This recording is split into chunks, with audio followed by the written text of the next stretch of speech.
What's going on, guys? Welcome back to the channel. Today we're going over something just a little bit different for our WoWa content.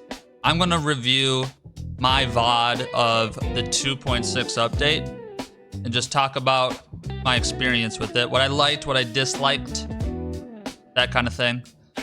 I don't exactly want to compare it to 2.5, and I'll get into that later. So right now we're just starting off and we're meeting Augusta in the throne room.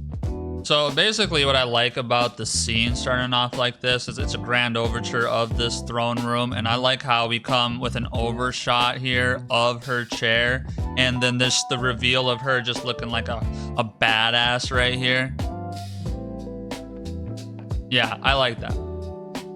They do really good with that. I mean, this whole 2.6 cinematics are pretty much next level, let's be honest. Like all the cutscenes. But in the Spartan fashion, she chucks a sword right at us. That's how you say hello. You've probably seen, you know, 300. This scene's really nice too, because you get to see her legs. She smiles before she chucks it too. She's enjoying herself. My favorite thing with her moveset, honestly, like the animation, is this right here. This whole, like, Minato teleport to her weapon. So it's gonna happen any second now. There you go. Whoop. Obviously, Rover's gonna block it like a badass in his Havoc form. So yeah, I mean, this pretty much just impresses Augusta. She's like, hey, will you join me for the hunt? I really need your help. Thank you so much. And we don't really know why she needs our help, but we do later. When it's revealed, she thinks we're the hero of heroes. So basically, after we talk to Augusta, we agree. A few days pass. Now we're out here, going to where everybody's gonna meet up in Tempest Cliffs. And we meet who I think's the coolest side character so far. And well, like, quite honestly, for me, personally, like side character-wise, right? Like the person who comes introduced, and we wonder if we'll get to play as them later. Like how Bowling is. But my favorite, here's the man walking up Avidius.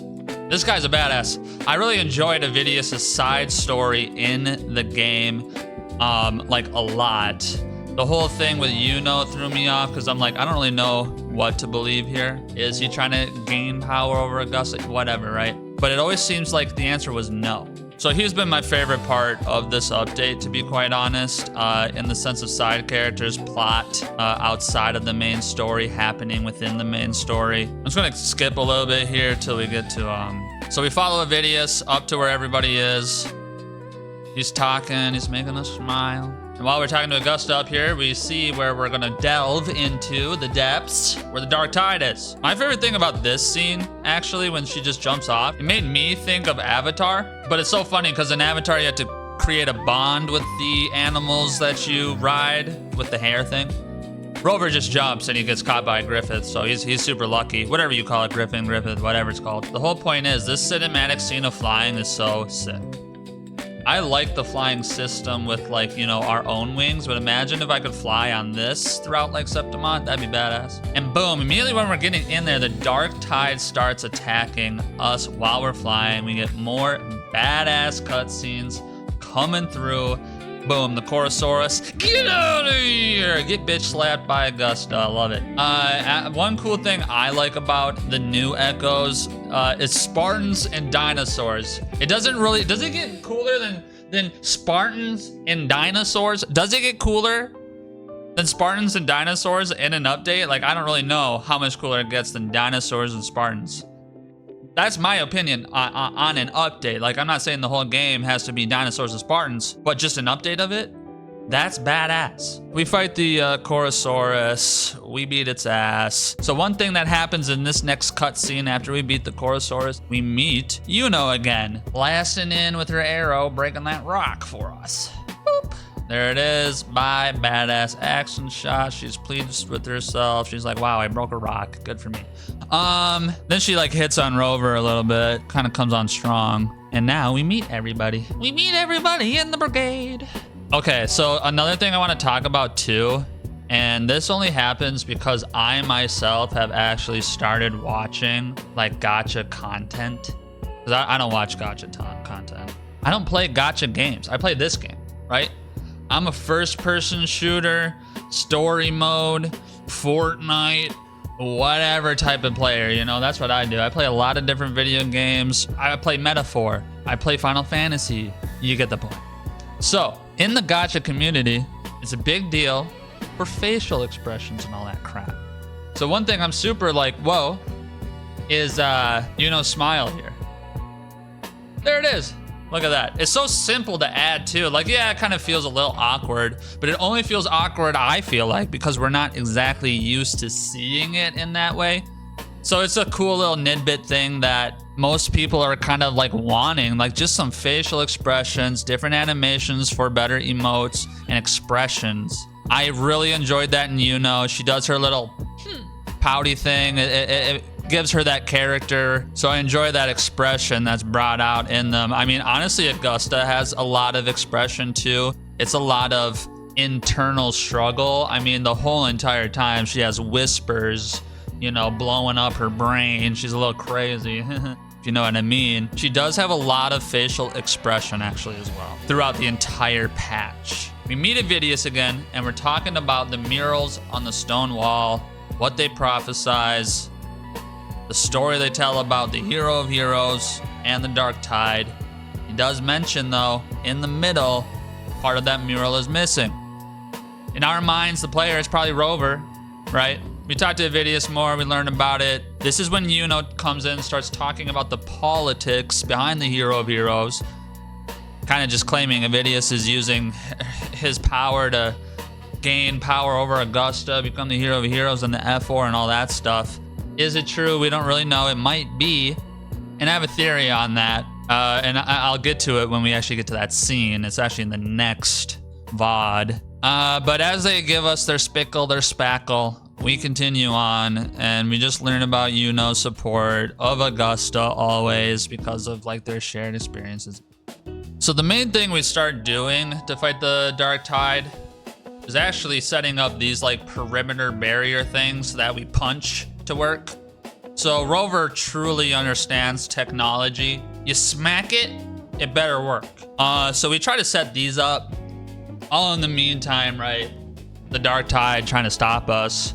One interesting thing about like the hunt, I guess, is the dark tide enemies. I guess they're pretty smart. They're always luring you into a trap while we're trying to lure them into a trap. So they like fake that they're hurt and run away so that we follow them. It's an interesting concept about prey and hunter and who's hunting who. I definitely enjoy that about it. It makes it more fun just for the story. I mean, the story is basically just like, hey, we're hunting, trying to stop the dark tide. We can't really ever do it. A hero comes by. Is Augusta the hero of hero, or is Rover the hero of heroes? And I'm always just kind of wondering, why does Augusta even think Rover is the hero of heroes? A lot of people put this weird hope into Rover when they first meet him. And it makes sense, but at the same time it doesn't, because they don't really know who Rover is. And like Rover doesn't even know who he is anymore. And we don't even know who Rover is. We just have lore and stuff that we go over. Like, you go look at my Understanding Rover video. It helps so much, I think, because when I watch this update and I see Augusta trying to be like, hey, you're the hero of heroes. And he's not, though, because he would have always been. That's the point. So one cool thing that comes around is kind of Rover's acceptance of like, nah, we could be the hero of heroes together. You know what I mean? So we punch our last machine to make it work like a true technician. You know, whenever I call into places to have technical support, they always say, have you punched it? And I say, no, but I've smacked it. So yeah, we get them all on. We come out here and we kind of see this gladiator graveyard. We're talking to Iuno, we're talking to Augusta. The story's moving on. Really fighting this goddamn dinosaur. Okay, so we punched the Chorosaurus. Get a nice cool cutscene, making it look like the mural in Iuno's eyes. And finally we defeat the Chorosaurus, the first part of the hunt. Well, I guess he's running away. You actually see him running away there. We don't even like defeat him. You just chop off his horn. It's kind of funny too, because this whole entire time, like Avidius and other people say like Augusta doesn't have this strength that's needed. And it's like, well, hasn't she never lost a fight? So like, what are you talking about? And it gets to her too. Like she even thinks that she doesn't. So as we get further in, this is when the false sovereign arrives. And we're setting up this trap to like shoot him right away. But this is the pinnacle of what the Dark Tide has, you know, to offer as an enemy. Start fighting the false sovereign. Iuno actually starts like tripping. So she has this like prophecy here that she falls into. And what she sees is pretty much the destruction of Septimon. It's kind of looking like everybody dying, Augusta dying, and a lot of despair looking stuff. Beautiful cutscene again. I mean, the whole entire cutscene in 2.6, all of them are so good. Rover is just that light, I guess, in her own premonitions. Like, she just holds on to it and boom. So this is clearly what draws her to Rover, right? We're always wondering, like, why is she laying it on so thick? But yeah, so he gets blasted by a small Tetsuga Tensho, but later she has a bigger one. This is such an interesting scene too, because when I look at this prophecy and they say Augusta dies, when I look at this, I look at the moon, right? Because this is a full eclipse. And later in this patch, it's only a partial eclipse. So in this, when Augusta dies, apparently, there's an eclipse. In this 2.6 first half patch, there is not a full eclipse. So I'm thinking like Augusta wasn't supposed to die yet anyways, even though we were almost supposed to think that. I'm worried about the second half of 2.6. So that's my prediction for it. And you heard it here first.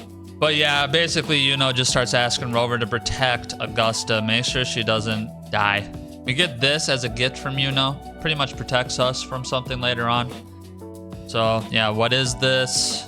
A lunarum bracelet containing a small portion of my resonance power. So yeah, we hold on to that.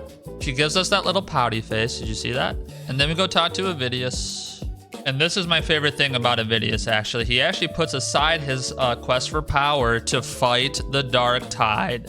We don't really know his full motives. We'll see what he wants later in the series, hopefully. Or we fight him in 2.6, the second half, right? I don't know. I feel like 2.6, the second half, is what's going to be more comparable to 2.5, because you can't really compare the two. The biggest reason why is because of just like how humans react to emotions. Like, we hold on to negative emotions way more than positive ones. So when Frolova dies and we have this sad song and we can visit her where it's essentially her grave and her entire town's grave, like, we hold on to that differently than Augusta overcoming her trials and absolutely blasting the last enemy at the end of the game. So it's hard to compare the two in any way because there was no loss in this first half of the 2.6 patch. So that's how I see it personally. I can't compare the two yet.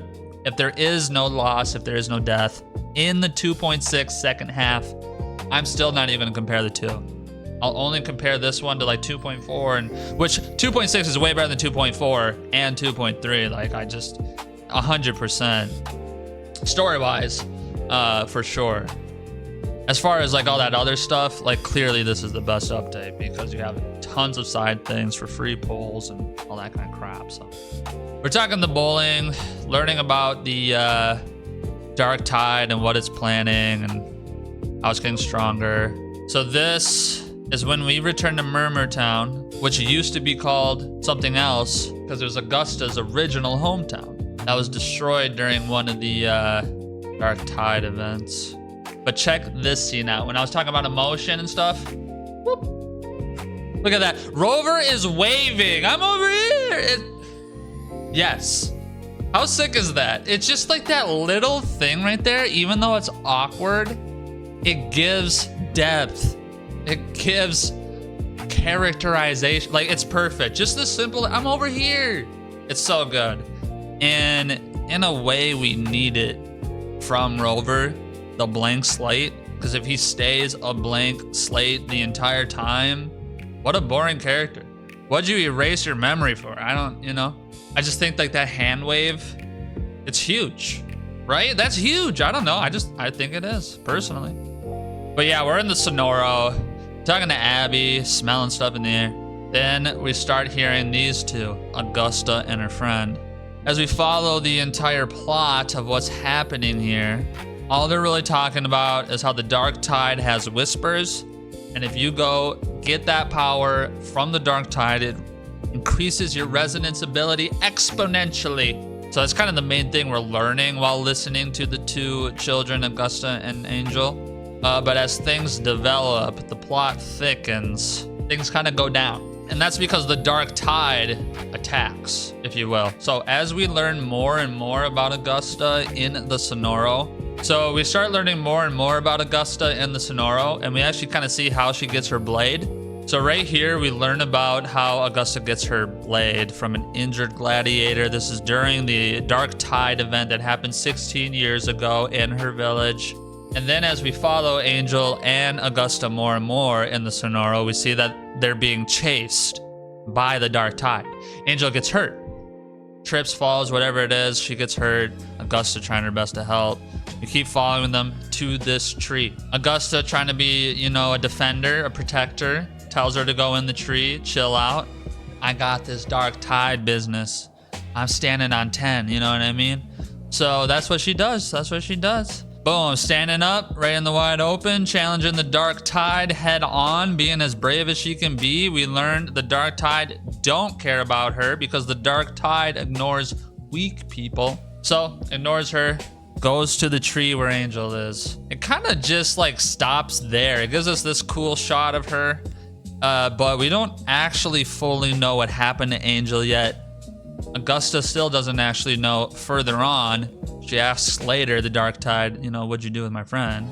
So one interesting thing about this scene here is it seems like it's dark and gloomy, like Avidius is plotting and scheming. But then what you really realize is everybody else is almost trying to make him be the bad guy. And he protects the elder gladiator here from the dark tide, and even's like, hey, you might want to relax a little bit. You're hurt now. It's just hard to tell what his character's motivation is, besides perhaps the power of like the throne, which is all political, has really nothing to do with being a bad guy unless you do bad things to get it, right? But if it's, hey, I beat you in a fight and I got it, you know, that's the gladiator way. But anyways, Avidius is such a complex character already. That's why he's been my favorite. I mean, look at this. He goes in to protect the guy by knocking him out before he could lose control. That's smart. He didn't just end him. He just knocks him out. So that means something. I am enjoying Avidius a lot and his internal transgression for power and for what's right in this moment, and he chooses what's right. So it's hard to, I don't know what's going to happen with him. That's been my favorite part of the 2.6 update. I'll keep saying it and I'll keep saying it. So yeah, this is where that brawl goes out. I mean, I made a short about this fight because this is a really fun fight to actually watch. It was fun to edit too because it's literally the whole gladiator team fighting. And I mean, like, these updates are great with these kind of cutscenes and stuff. I don't want it to feel like a movie exactly, but it's always at a sweet like 3 to 4 hour like play story like mark. So if I'm watching some stuff and reading some stuff, it's not that bad. But these cutscenes in 2.6 specifically have been so just jaw-dropping, like great animation. You don't even like get that in anime almost these days. So obviously it's few in between every like 40 days, you know, whatever they're doing for their updates, right? But you get the point. So yeah, we start fighting the false sovereign again as like a whole group. We get this super sick cutscene. I mean, he's trying to run away, but at the same time, we don't know. Avidius, you know, look how powerful he is actually now. He's obviously not as powerful as Augusta or Rover, but he just took a hit point blank by the Sovereign. Sovereign goes in the tree, starts exploding more black tide stuff. Abby comes in, sucks it all up like a vacuum. So Abby comes in, eats it all. Yum, yum, yum. Can't take it, I guess it's too much. Makes sense. Like, look at that. It's pretty destructive. Then we get this cool scene of Avidius, you know, slowly walking, and he's like, dude, I just broke like 10 ribs. Oh my God, look at that. So we'll skip ahead. We know what's happening next. It's the actual final fight. Augusta struggles more with all of this, like, whispers in her ear and stuff like that. So this scene right here, before the actual final transgression between Augusta and Iuno, it's good. It's also a little like, I mean, I didn't feel inspired after Iuno's speech, but the speech wasn't for me, it was for Augusta. So it's a good bonding moment, you know, between these two, as far as, hey, if fate's written, can I break fate? It's a trope told throughout plenty of stories. But this is always really cool too, because we show Avidius here. Oak Hollow, I saw it. Main's deep. It doesn't exist. Is it because of me? And now we're kind of wondering, what did Avidius do?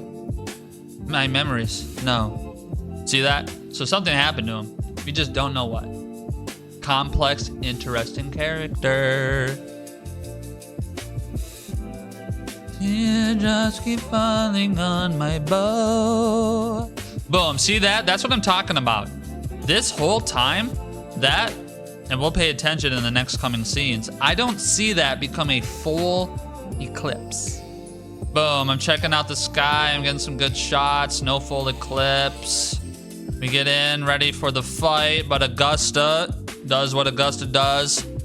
Challenges Rover's strength again. So we fight Augusta. This is an interesting fight, actually, because I'm like, is there actual consequences that are about to happen? There's not. So we fight Augusta. She starts telling us stuff about strength and hero of heroes. And we spam our left click, just slashing her. Holy crap.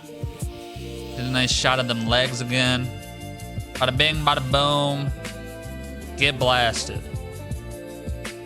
It's kind of funny because I don't even feel like Augusta did her full strength. So she pretty much admits that she's always heard the whispers. We get this sick cutscene. Like, look how cool that is. I'm gonna skip it. We fight the false sovereign some more. All right, so we start fighting the final, you know, fight against the sovereign. The actual final fight.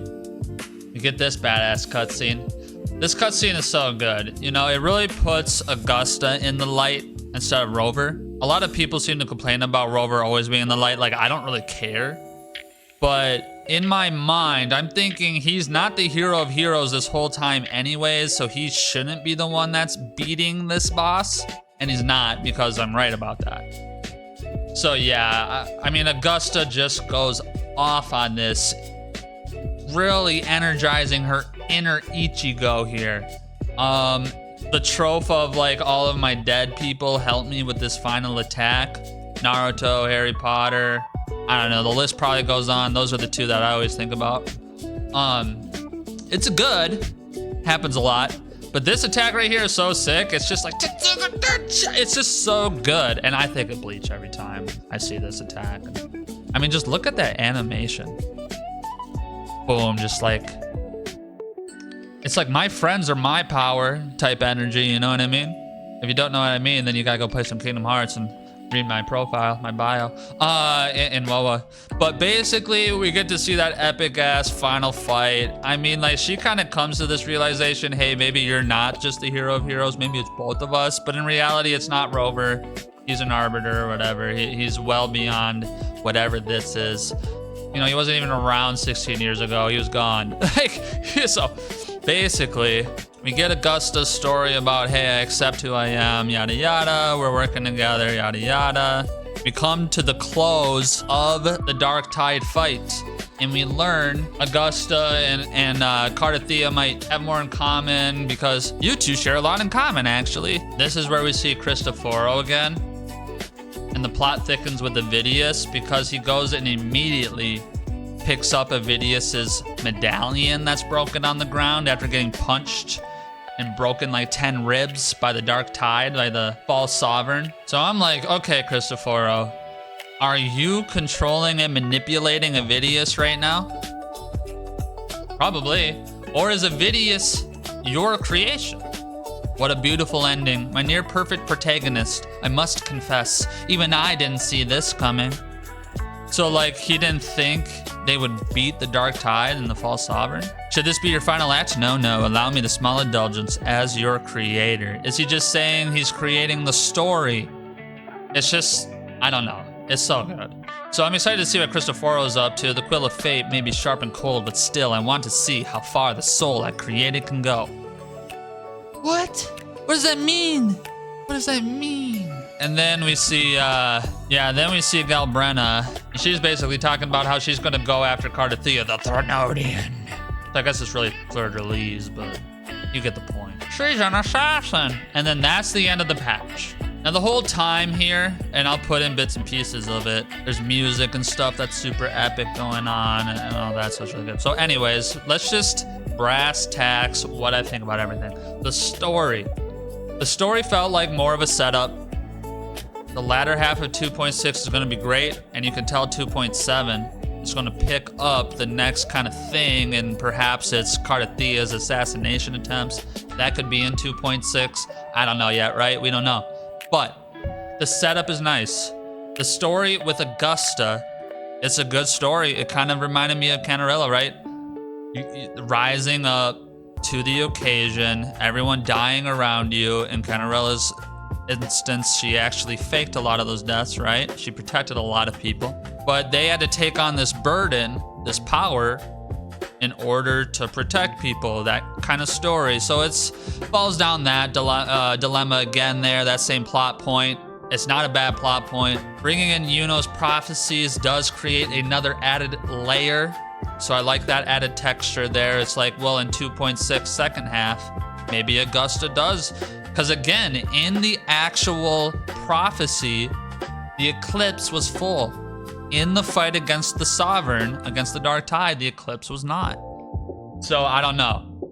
I don't know if fate changed or not. So I'm excited to see that. Like I was mentioning before, I can't compare it to 2.5. 2.5 is on another level. It has to do with how humans grieve. It has to do with how humans hold on to negative emotions more. It's just, I'm like that too. That hit me in a way that the positivity and stuff just never will. And that's not a bad thing, but 2.5 was just kind of like a masterclass, right? So I'm not gonna give the ratings in the same kind of category, you know what I mean? This is better than 2.4. This is better than 2.3. I think this is better than 2.2 even. 2.0 and 2.1 were really good, I thought, so it's hard to say it was better than that, but this has been the best 2.0 update that isn't 2.5. But again, you can't really compare it because, like, is anything in 3.0 going to be better than 2.5 as far as, like, touching our hearts and the community goes? There isn't many what I think about 2.6 videos, so it's hard to say. So story-wise, I'm going to give this in the regular WoW grading scale for just the story, not music and all that, just the story. Just, I'm Augusta, here's my story, fight the Dark Tide. It's probably like a 6.5. It's really, and again, because it's a reused story. Look at Cantarella's, it's a reused story. It really is. So it's not like I hate it. And I like Augusta as a character. Augusta is a different character than Cantarella. But the story is just kind of like, there's no risk, no reward, there's no consequence. So maybe in the second half of 2.6 there will be, and that will boost my rating. So I need consequence. I always need stakes. It's just the way it is. It's just the way it is. The music though, top notch. Top-notch music. Easily an 8.5 out of 10 with music. Like as far as battle music goes and stuff, like when you're fighting the false sovereign, it's badass. So I feel like a Spartan when I'm fighting, it's great. The music always is good at taking you in this game. That's why it won like a music award. Yeah, the music's really good, like 8.5. I mean, it's always 8.5 to a 9, it feels like. It's hard to say that WoW has bad music. In the first year or so, yeah, it wasn't the best. And mostly that was just because it stopped playing, not because it was bad music. Let's talk about like the land, the world, and the graphics. I mean, if we're just watching me run around here as Jinzi, I mean, look how good that looks. I'm using a different type of color filter because I like the darker texture to the colors. But I mean, that grayscale looks great. I thought they were gonna buff up the frames per second. I guess they really didn't for some reason. It's still 120, but whatever, yeah, I'll play in 120. As far as the game looks, it looks fantastic. I mean, I had a scene where I'm looking at grass and I'm like, well, you know, if you're looking at grass and like, wow, I like this grass, you're onto something. Their update to the graphics is so good. I don't feel like I'm in this weird cartoony, looking worse than old Switch graphics world like another game that I've seen. Like, that's why I just have never played that game. Like, I've logged on once in 2019, never logged on again. It is too cartoony. It doesn't even look like good anime. Like, I don't get it. But I digress. But yeah, when you look at the graphics here, it's just so hard to compete. This game looks so good. The way that the fabric is moving, the way that the wind sways the leaves and the trees. Look at the leaves just fall around me. Like, it's great. I love the graphics of this game. I always have. I love the way the characters look in it too, especially when you have ray tracing on, because they buffed up the ray tracing to make it not like lag or game more in this update. So that performance stuff, you can see it. There'll probably be more optimizing features and settings, but I digress. The game looks great with this update for sure. And I'm not exactly lagging and glitching too bad like I did in Septimont when that first came out. And honestly, throughout most of it, it was really bad and glitchy. And there's a lot of factors that play into that, like underground rendering, like things that we don't get to visit, but it's there. That's how video games work. Always kind of messes stuff up. But I mean, like, look at this scene. I come out here and look at the sky. It is so crazy beautiful. Like, the atmosphere, the graphics, this game's great like that. So that's always a 9 out of 10 to me. It's like, what more do you want out of graphics? And then not much, actually. It's not about the graphics as much as it is just like performance. So in conclusion, when it comes to my thoughts on the first half of the 2.6 patch, I like the story, I like the adventure. Could definitely flesh out more. I believe it will in the second half of the 2.6 patch. I think that's where we'll get more consequence. That's where that risk reward stuff will come forward. That's when I'll actually be able to raise my rating on the story. I'm not going to compare it to the 2.5 story, only the other ones. In comparison to those other ones, 6.5 to a 7 story. As far as the music goes, that's an 8.5 to a 9 out of 10. As far as the graphics go, for me, 8.5, 9 out of 10. I love the way it looks. So I'm happy with the update. Again, we're going to take 2.5's expectations out of the window. Throw it out of there. One of the best 2.6 one of the best 2.0 updates. 2.0 probably being the best because that's where we get Renacida and all that stuff, rich story. 2.6 following up after that has been my favorite.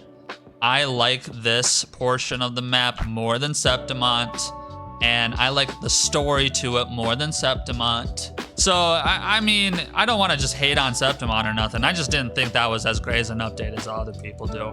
So this, to me, has been more fun. I'm excited to see that second half of 2.6. It's what's going to finalize everything for me and my thoughts on the 2.0 chapter. Excited for the 3.0 stuff. You know, I don't know. Aren't they going to like 2.8? So it's like after 2.8 or something. I'm excited for the 3.0 stuff. The 2.7 stuff's going to be cool, though. I mean, you have literally an assassin coming over trying to get Cardathia, the Thrunodian. So that'll be interesting. But I'm excited for Iuno. I think we all are. We got Augusta, you know. I've seen a lot of bad poll videos on Augusta, so I don't feel as bad about my polls. But I need to know what you guys think about 2.6. Like, subscribe, comment, let me know what you think about 2.6. Let's not compare it to 2.5 and our expectations there. Are you kind of upset there were no high stakes, risk, rewards, consequences in this first patch? Do you want to see more of that in the second patch? I want to know what you think of Avidius. Is he a creation of Cristoforo? Is he his own person? What happened 4 years ago, you know, like Avidius was saying. So he's been my favorite side character in the whole thing. So what do you think? What do you think about Avidius? Let me know as well.